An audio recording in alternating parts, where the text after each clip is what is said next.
Assalamualaikum warahmatullahi wabarakatuh. Bismillahirrahmanirrahim. Alhamdulillahirabbil alamin.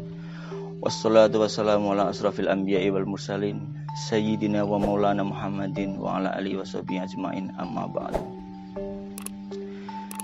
Pertama-tama marilah kita panjatkan puji syukur kehadirat Allah Subhanahu wa taala yang telah melimpahkan rahmatnya sehingga kita bisa berjumpa di acara kajian Ramadan ini dengan keadaan sehat walafiat tanpa kurang suatu apapun. Tidak lupa salawat serta salam kita haturkan kepada junjungan kita Nabi Agung Muhammad Sallallahu Alaihi Wasallam yang sentiasa kita nantikan syafaatnya di yaumul qiyamah nanti. Amin ya rabbal alamin. Pada kesempatan kali ini izinkanlah saya memberikan sebuah kajian yang sangat sederhana, kajian yang berupa doa pendek yang diajarkan oleh Allah di dalam kitab Al-Quran, yang sering kita mengenalnya dengan istilah doa sapu jagat. Bismillahirrahmanirrahim. Rabbana atina fid dunya hasanah wa fil akhirati hasanah wa qina adzabannar.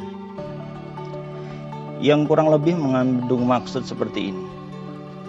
Ya Allah, ya Tuhan kami, berikanlah kepada kami kebahagiaan di dunia ini dan juga kebahagiaan di akhirat nanti, dan juga jauhkanlah kami dari siksa api neraka. Dari doa ini kita dapat mengambil sebuah kesimpulan bahwa manusia hidup di dunia ini pasti punya tujuan. Seperti kita semua, kita keluar rumah pasti punya tujuan. Kita mau kemana? Entah kita mau ke rumah teman, entah kita mau ke sekolah, entah kita mau beli makanan, ataupun kita mau pergi keluar hanya untuk mencari kesenangan semata. Di dalam doa yang tadi, doa sapu jagat tadi, mengandung maksud yang sangat besar. Manusia hidup secara islami mengandung tujuan. Tidak mungkin Allah menciptakan kita tanpa ada tujuan. Begitu juga dengan manusia, hidup di dunia ini pasti punya tujuan. Dalam hal ini saya mengambil sebuah kajian. Tujuan hidup manusia dibagi menjadi dua macam. Yang pertama, tujuan jangka pendek. Yang kedua, tujuan jangka panjang.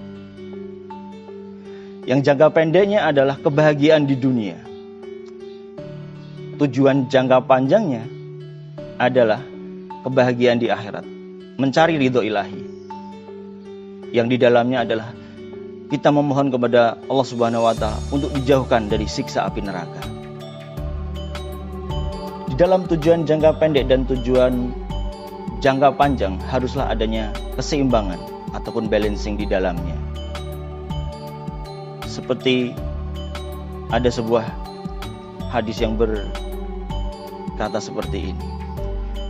Bekerjalah buat duniamu seolah-olah kamu hidup selamanya, dan bekerjalah buat akhiratmu seolah-olah kamu akan mati besok. Di dalam hadis tadi kita memerlukan sebuah keseimbangan. Kalau kita ingin sukses di dunia, kita harus bekerja keras, tetapi harus dengan sandaran agama Islam. Karena hanya bekerja keras saja kita tidak cukup. Ada norma yang harus dipertahankan agar tujuan akhirnya nanti kita juga akan mendapatkan surganya Allah Subhanahu wa taala. Hal ini dapat diwujudkan dalam kehidupan sehari-hari berupa keseimbangan ini yang saya maksud. Keseimbangan si kaya yang selalu berusaha untuk membangun si miskin, membantu dalam segala upaya biar dia mengentaskan kemiskinannya. Tapi harus ada timbal baliknya dari si miskin. Si miskin seharusnya harus berjuang untuk tidak membebani si kaya. Di contoh yang lain disebutkan, untuk menjaga keseimbangan adalah orang yang tua harus menyayangi yang muda. Begitu pula sebaliknya, yang muda menyayangi yang tua. Di dalam konteks di sekolah seperti kita sekarang ini, Guru seharusnya harus menyayangi muridnya, membuat dia paham, memberikan pelajaran yang dia seperti yang dia minta.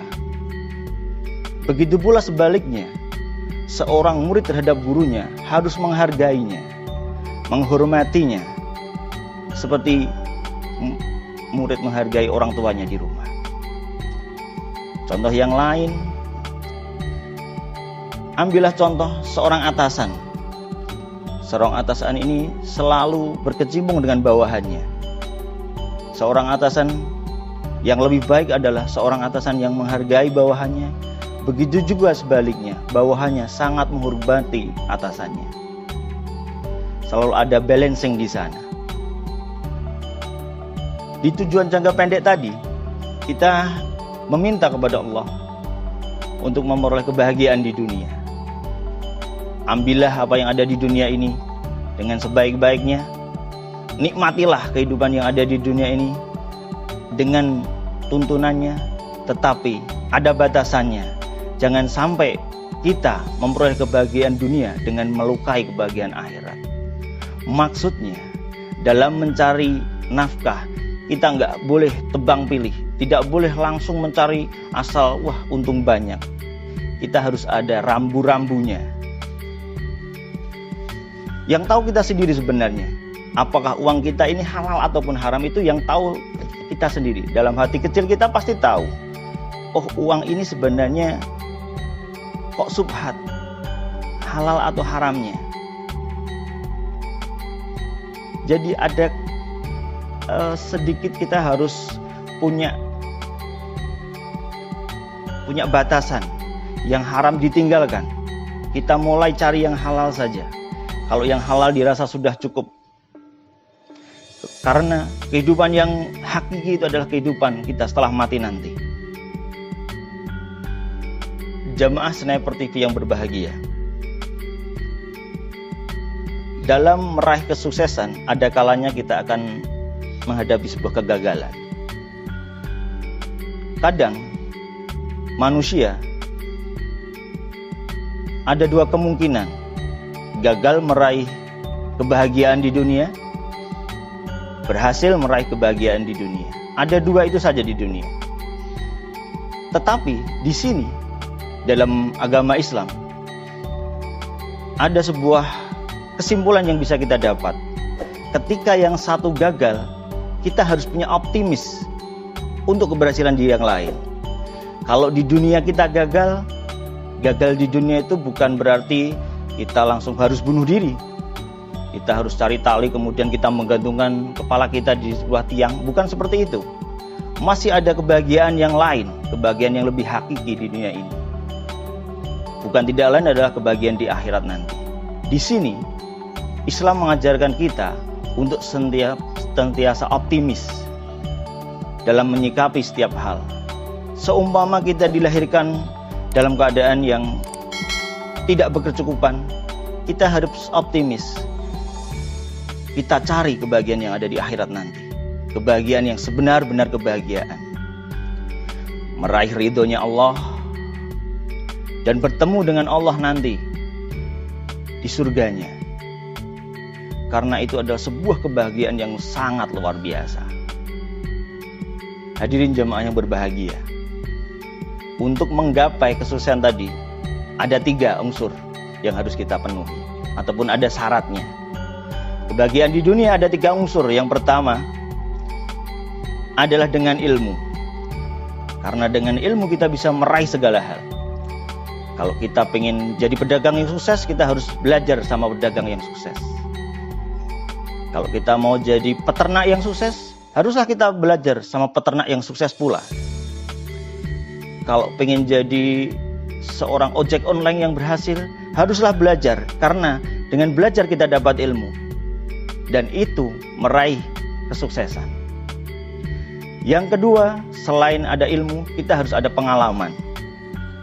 Orang yang gagal tadi tidak mungkin akan gagal dalam hal yang sama lagi seharusnya. Tetapi dengan kegagalan, dia punya pengalaman. Gimana biar tidak gagal dengan cara yang lain? Contohnya, banyak alumni kita yang gagal dalam bekerja seumpama. Di perusahaan si A, dia melamar. Sampai di sana dia lupa bawa KTP-nya. Otomatis dia akan gagal. Karena ketika kita masuk perusahaan harus meninggalkan KTP di satpam. Tetapi di kemudian hari dia melamar lagi, otomatis dia sudah belajar dengan pengalaman tadi yang pertama. Dari rumah dia sudah persiapkan semuanya. KTP sudah dibawa, fisik sudah yakin, kemudian apa yang sudah disyarat-syaratkan sudah dibawa semua. Itu karena pengalaman. Dan yang terakhir, untuk menumbuhkan kesuksesan di dunia yang jangka pendek tadi adalah berupa sebuah nasib. Tidak semua orang ditakdirkan di keluarga yang kaya, dan tidak semua orang juga tidak dilahirkan dalam keadaan cerdas dan pandai. Tetapi ada beberapa orang yang karena takdirnya dia jadi sukses. Kita cari contoh lah yang baru saja meninggal kali ini, ada Didi Kempot. Takdirnya jadi orang sukses. Dia belajar dari ilmu, menggunakan ilmunya dia belajar. Kegagalan, album pertama gagal, album kedua gagal, baru dia sambil mengamen.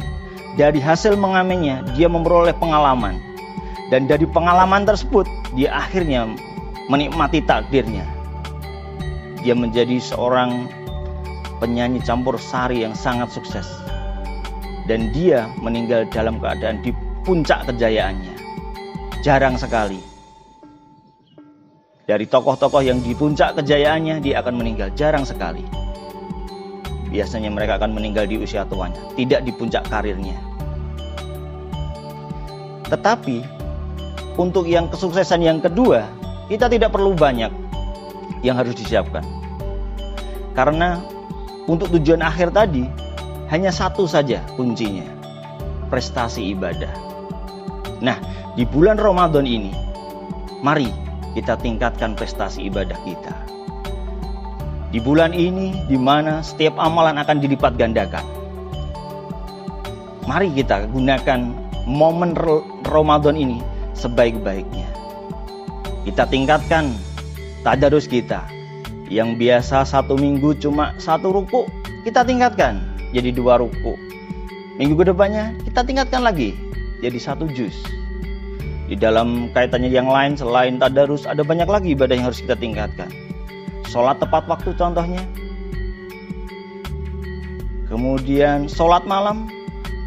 Rugi kalau kita cuma sahur saja nggak sholat malam. Sudah telat sahurnya, tanpa sholat malam sangat rugi. Belum tentu kita akan menjumpai Ramadan ini di tahun depan. Nah, dari kajian kali ini yang sangat sederhana ini, kita bisa mengambil sebuah kesimpulan bahwa manusia hidup itu harus punya tujuan, apalagi kita sebagai umat Islam. Tujuan yang paling utama adalah mencari ridho ilahi. Sedangkan kebahagiaan dunia itu adalah bonus dari mencari keridhaan ilahi. Ada sebuah pantun untuk mengakhiri kajian pada hari ini. Pantunnya seperti ini. Ini pantun ini saya temukan dulu di buku SD, saya masih ingat, buku bahasa Indonesia di sekolah dasar. Dulu saya masih mengingatnya. Kurang lebih seperti ini. Kalau ada sumur di ladang, bolehlah kita menumpang mandi. Kalau ada umur yang panjang, jangan lupa subscribe channel ini. Dari saya, wassalamualaikum warahmatullahi wabarakatuh.